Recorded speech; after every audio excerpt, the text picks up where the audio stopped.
Le burn-out parental.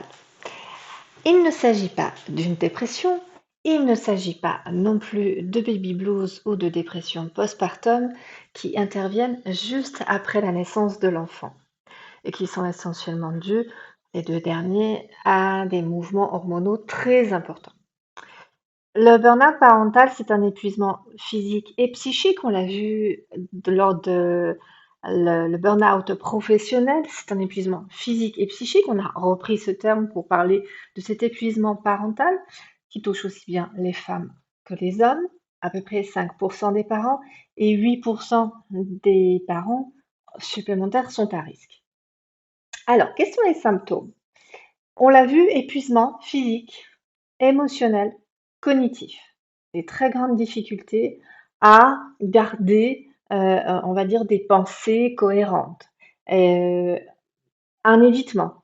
On n'a plus envie de passer du temps, de moins en moins, on a envie de passer du temps avec son enfant. Hem, on n'a plus de plaisir, on regrette même. J'entends même des fois en cabinet en disant: «Si j'avais su». C'est terrible d'en arriver là. Et c'est vraiment cet épuisement qui fait penser ça et qui fait parler les parents comme ça. Un sentiment très important d'inefficacité, l'impression que ça sert à rien.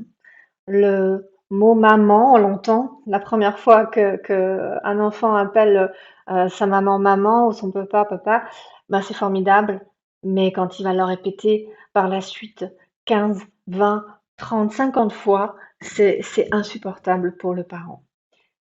Et donc du coup, il va mettre, une distance affective, il va se protéger, il va moins s'impliquer avec son enfant, il aura moins envie, il restera peut-être plus souvent au travail, avec une grande culpabilité quand même derrière. Parce qu'il y a un contraste finalement entre le parent qu'il idéalisait, le parent qu'il croyait être, qu'il voulait être et le parent, ce qu'on appelle le parent réel.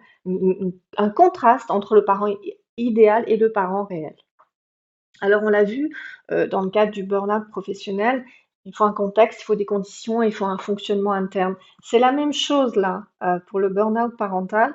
On a quand même des conditions qui viennent, précipiter, évidemment, s'il y a des conflits, s'il y a des problèmes de santé, dans le cadre d'une séparation, un cas de reprise de travail trop vite, les familles monoparentales, l'isolement géographique. On a beaucoup de grands-parents qui bougent et qui ne sont pas forcément là, à côté pour s'occuper, pour prendre le relais.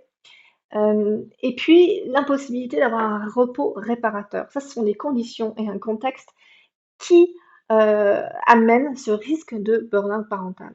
Et il faut aussi toujours que cet extérieur rencontre l'intérieur de la personne. Et l'intérieur de la personne, il y a toujours cette exigence, ce désir de perfection, hem, ce qu'on appelle un parent hélicoptère finalement. Il est là sur tous les fronts, hem, dans une quête de perfection. Il faut que les repas soient sains, cuisinés, faits maison. Il faut que toujours soit bien rangé. Il faut montrer le super exemple aux parents ou à l'enfant, pardon. Et il y a en fait une quête de perfection qui est véhiculée par l'histoire du parent. Hem, peut-être même un désir irréel de réparation de sa propre enfance. Bref, il y a une trop grande responsabilité, une trop grande exigence, du parent vis-à-vis de lui-même. Alors Dieu merci, il existe des solutions. Hem, déjà, apparemment, il y a une application qui s'appelle Mood que vous pouvez trouver, sur internet ou sur vos téléphones. Hem, je crois que le fait d'en parler, effectivement, déjà, ça va permettre d'évacuer et puis de se rendre compte effectivement qu'il y a beaucoup de parents. On a vu, hein, 5 à 8 de parents, qui vivent, quelque chose de similaire.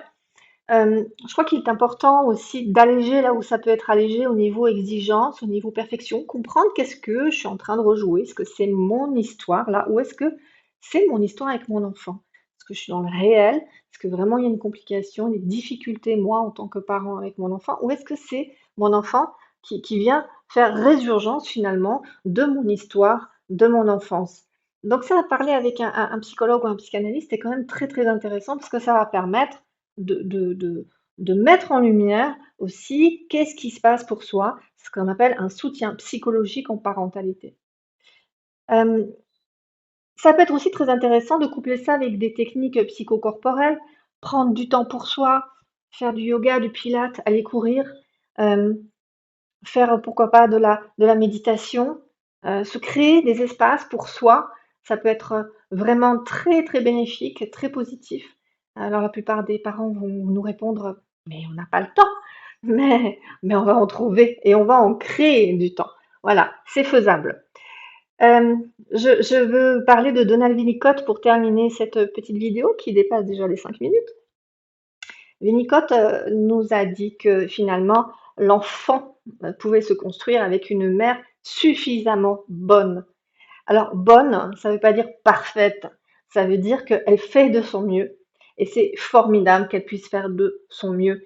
Mais ce qu'il y a surtout, c'est que les parents, si vous acceptez de montrer cette imperfection, de montrer que vous n'êtes pas des super héros à vos enfants, eux aussi vont pouvoir accepter leurs failles, leurs fragilités et leurs imperfections. Et je crois que c'est le plus beau cadeau qu'on puisse leur donner. Et oui, je voulais vous parler vite en aparté sur la parentalité positive qui vient rajouter du coup de la pression aux parents avec des injonctions, mais je crois qu'on en parlera une prochaine fois. La parentalité positive, vous voulez qu'on en parle?